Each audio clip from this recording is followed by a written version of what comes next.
Get ready to dive into the comic book realm, where heroes rise and villains take the helm. We're here to dissect the stories and the art. Our source material, we tear the panels apart. My goodness. I was gonna say, you gotta unmute yourself there, pal. Oh, do I really have to? This is your show. I don't want to do that. I'm the guest. I don't gotta do shit. You are the guest. Ladies and gentlemen, welcome to the Source Material Comics Podcast. I am on the mend. Let's just put it that way. Puking your guts out? Let me tell you, Friday night was not fun. No. And Saturday was just miserable. But luckily this morning. Friday night lights, you had Friday night heaves. Oh boy, it was bad. It was really bad. Yeah. And I was the fourth of the household to get it. Mm-hmm. I was really hoping I could avoid it, but nope. So I've got my Gatorade here. I'm making it through. I'm feeling a lot better today. Thank goodness. Well, I appreciate you not canceling the show. I would have definitely given you way ahead of time. It came close yesterday, but I was like, I'll see how I'm doing Sunday morning. And I was doing all right. Although I slept about 13 hours. Nice. And then, then I took a nap today for about an hour. So I am well rested and well hydrated. And we are going to be talking about Bruce Wayne murderer slash fugitive, because I feel like we get into that storyline here as we are talking. A total of 23 issues. Go ahead. I was going to say, so this crossover storyline was divided into 2 graphic novels and 2 trade paperbacks, and then it was eventually combined into one. We're talking about the one. I have the floppy. I have the trade paperback. That's a thick daddy. This is so thick daddy. And yeah, Bruce Wayne breaks out of Blackgate about 2/3 of the way through Murderer.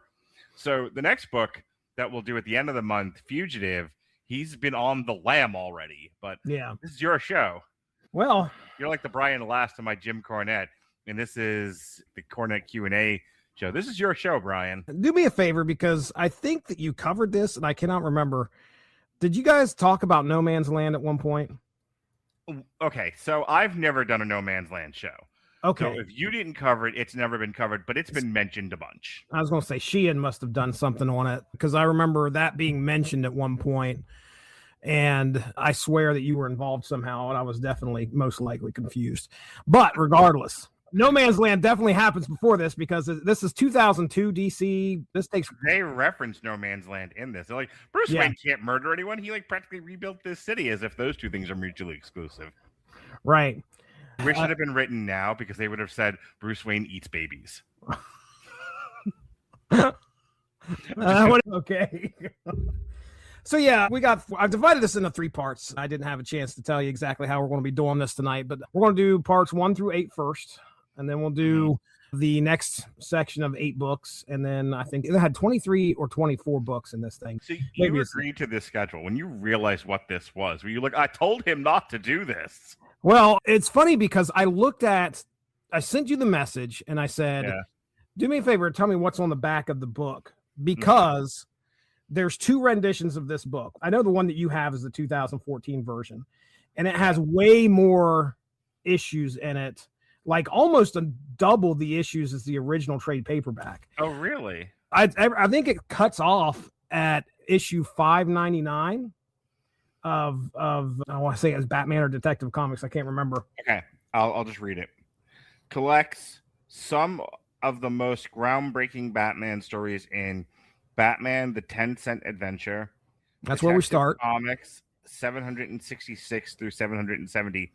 Batgirl 24 and 27. Nightwing 65 and 66. 68 and 69.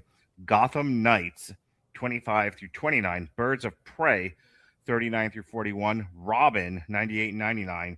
And Batman 599 through 602.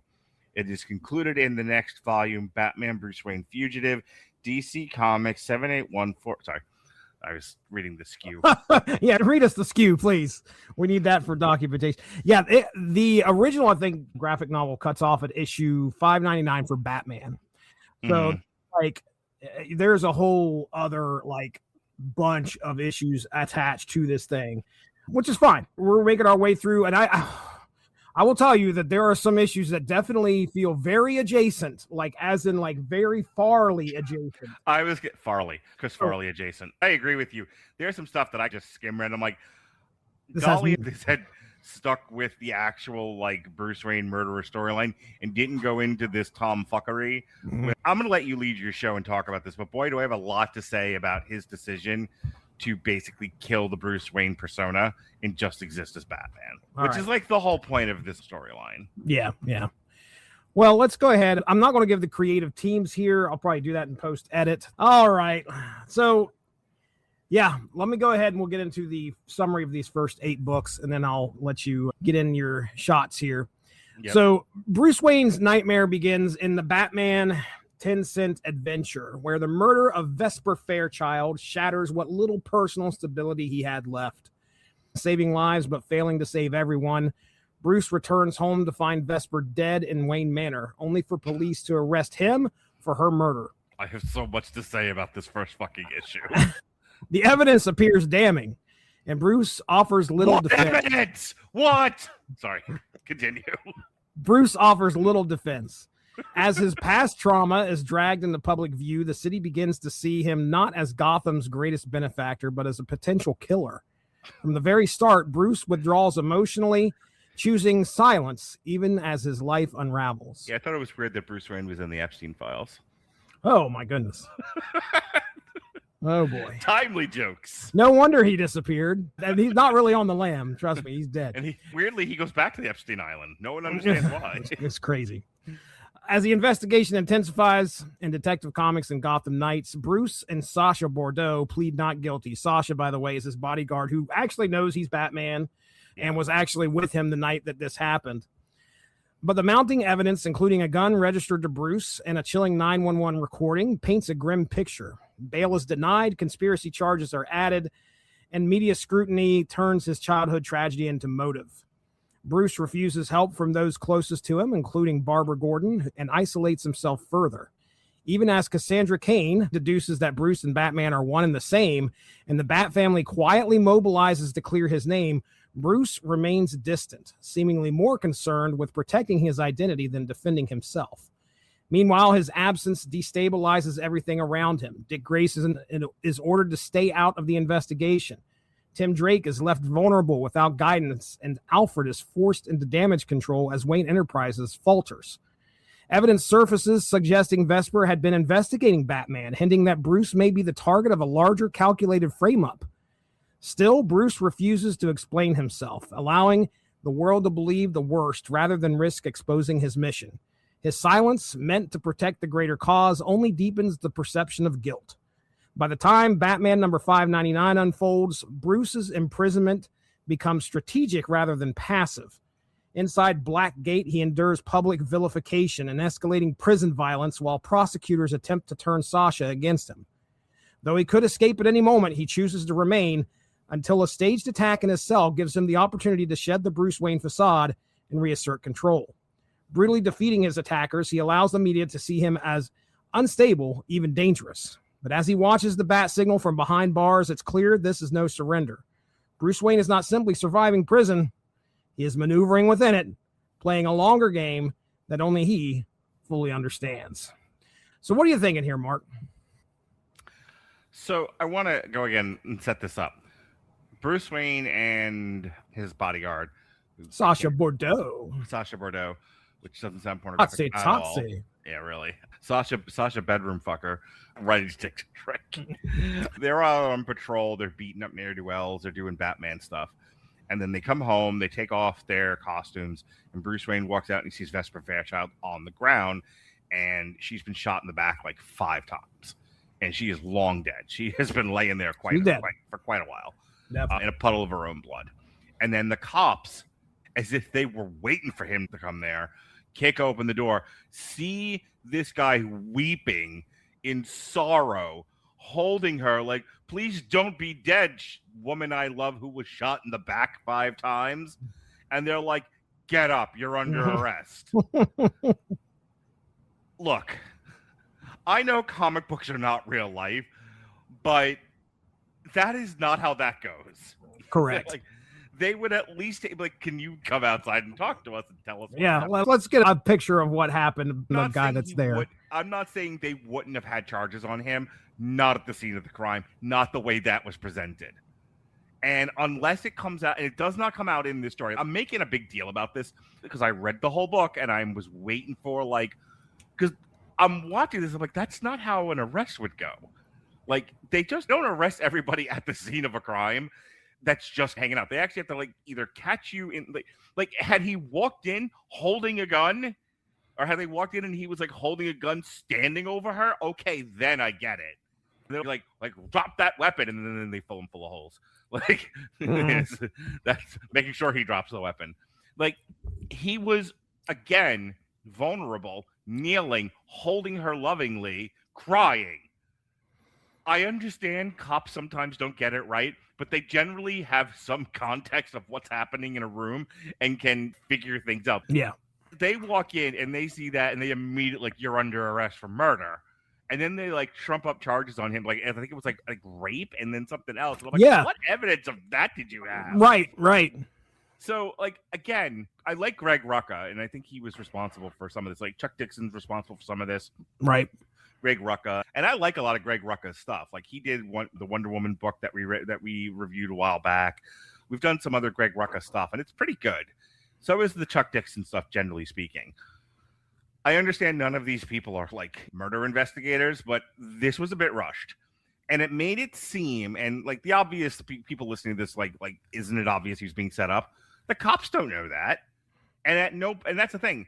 The entirety of Batman Murderer, at no point is it revealed what evidence they had going into this. They had a 911 call that said, "Help me, he's killing me." That's what they had. They don't know who's on the other side of that. They don't know who the he is. Number one. Right. Number two, they had no preconceived knowledge that this was taking place or that Bruce Wayne was responsible. So for them to kick in the door, guns a-blazing, and immediately charge him with murder, I was like, I understand we want to get the kids to the mall, but boy, did we miss a few steps right here. There. Yeah. Yeah. So immediately I had a problem with this book. Don't get me wrong, I like the book. Its premise that Bruce Wayne is framed for yet another murder of yet another girlfriend. Don't date Bruce Wayne or you'll end up dead. You date Bruce Wayne, you just end up full of lead. So immediately I had a problem with the way this, I generally accept the overall premise. And I think as time goes on, because this whole thing is basically a murder mystery, and the mystery is who is setting him up and how did he set him up? And as more evidence comes out, they eventually get the 911 tape and they were like, how did that happen? Then they get the video, and I don't know how far into the book this is, so if I'm screwing up your sectioning. It's all good, man. Go ahead. They get the video footage of him buying a gun, and it's immediately suspect because Batman and Bruce Why Wayne the hell are not into guns. Why is he buying it? He's a billionaire with bodyguards, and he's Batman. Why does he need a gun? So they think that's doctored footage. Turns out it's not doctored. And then when they ask him about it, he's like, fuck you and the horse you rode in on. So again, a little suspect. The book does a really good job of putting out there what if Bruce Wayne actually did.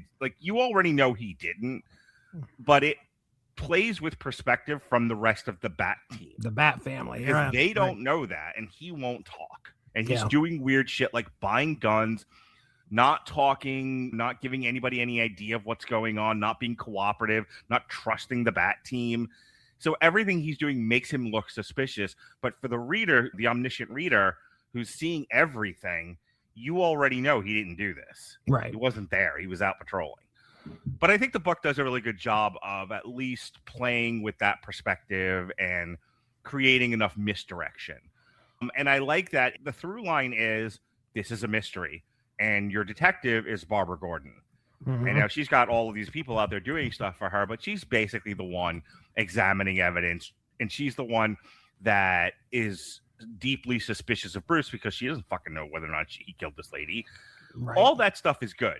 So the fact that I'm harping on this a little bit, I wish they had taken a little bit more time to set this up to make it look like he had actually killed her so that the cops had a good reason to arrest him, because it starts off weak and stupid, the cops are in on it, except that they're not, because everything through Batman Bruce Wayne murderer, at no point does any writer give any suspicion that the cops are in on this. Right. So I don't understand why they're so quick to arrest him when there's no evidence other than he happens to be standing there at the time. Yeah. Yeah. Like, how fucking incompetent is Gotham PD? Right. Right. I'll take a breath now so you can get in. Well, the other name is doing some writing here. The Batman books is Ed Brubaker.